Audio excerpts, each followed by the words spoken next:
Aleister Crowley. Call me Crowley if you think me foully, or Crowley if you think me holy. I really recommend everybody read Eye in the Triangle by Israel Regardie, who was his secretary. I think why the reason most that I don't like Crowley is that he loved hunting so much. That kind of creeps me out that someone could be so spiritual and love hunting, or spiritual in the way we think of it. I really think he was someone who wanted power more than anything else, and that was eventually his downfall at the hands of Corazon in the desert. But that's not what I want to talk about. We don't have time to talk about that. We don't have time for that because I want to talk about Christians. And oh my God, the hate love relationship I've had with Christians, because I consider myself not a Christian, but I have a relationship with Christ that's right here in Anahata, the heart chakra. When asked about Christ, Maharaji used to say, Christ was lost in love. Bhakti yoga is the yoga of the heart, of connecting, or rather union with everything, the Creator, through love. And that's the start, but you shouldn't stop there. You've still got here, here, and here to go.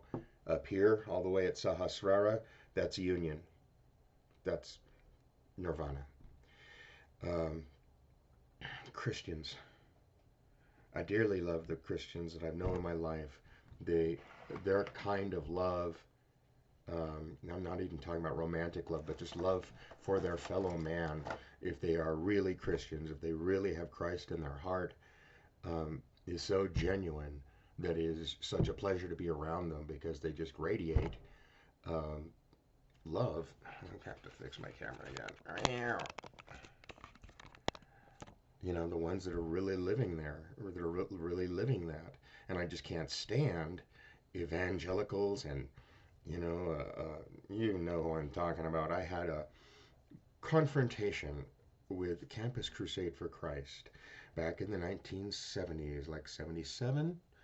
I believe they had a campaign called I Found It, and they had all these billboards all over the place. I found it, with all these young enthusiastic faces. So it was a teaser campaign. What is it?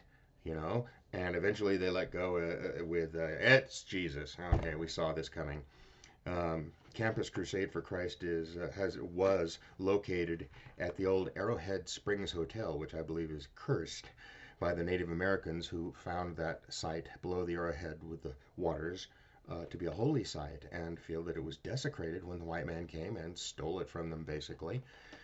So that hotel has burned down several times, and they keep rebuilding it on the same spot. I know, it's like falling in love again, getting married for the second time, a learning disability.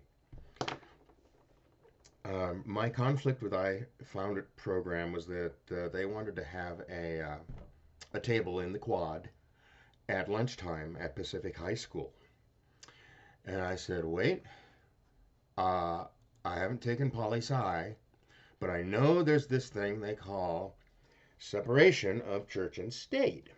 And I told the vice principal that if he allowed the Campus Crusade for Christ to have a table there in the quad at lunchtime, both lunches, that I would also invite the Jews for Jesus, the Moonies, the Hare Krishnas, and I think I mentioned a few others. And he decided probably we should go with the whole separation of church and state thing, especially in a public school. So I had this name for being, I guess people thought I was an atheist or something. I hadn't even started looking at witchcraft at that point.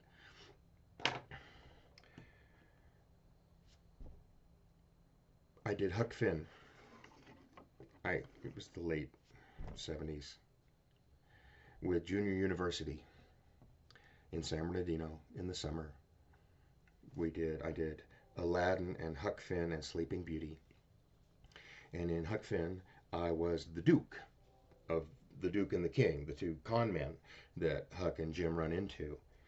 And the actor who played Jim was this beautiful black tenor who had a song that was just heartbreaking about his yearning and his desire and his need to be free. And it would just, the house would be silent when he did this. You know, and the whole rest of the play is lighthearted musical comedy, but that just one moment hit so hard for everybody there. And I wish I remembered his name. He was one of the I Found It faces that you would see on the billboards, on the teaser campaign, and the little pamphlets.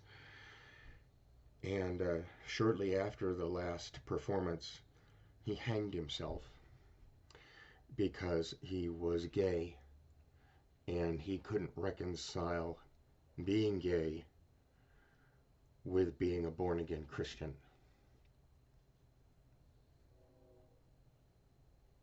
My mother and my grandmother were swindled out of $84,000 by an investor who portrayed himself as a good Christian, who talked all these great Christian talking points about mankind, and just it's heartwarming to read the materials they sent to my mother with the little fishy symbol in there to show that he definitely, and he had done this to so many people.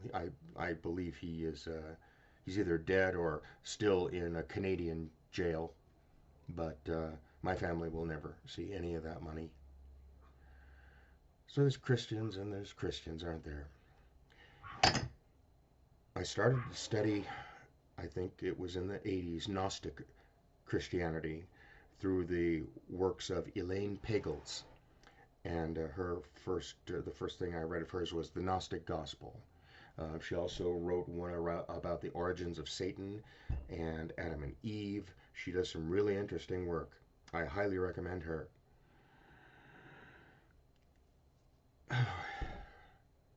I always celebrate Christmas and keep Christmas in my heart as much as I can every day.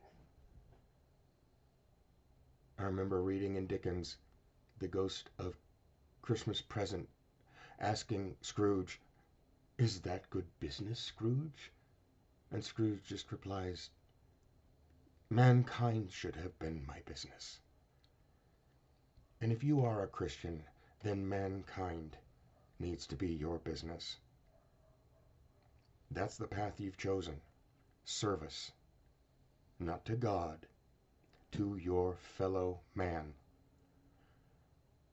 One of the last things Jesus said was to love each other as I have loved you. If we could just do that, then we would all be Christians as Christians were meant to be. I think so many people in America would be alarmed to realize that early Christians lived pretty much like communists, and that Jesus was probably at heart, if he was pressed politically, a communist. You take care of the weak and the elderly and children, etc., etc. Everybody needs to be taken care of. No king should live any better than his poorest subject. But I digress.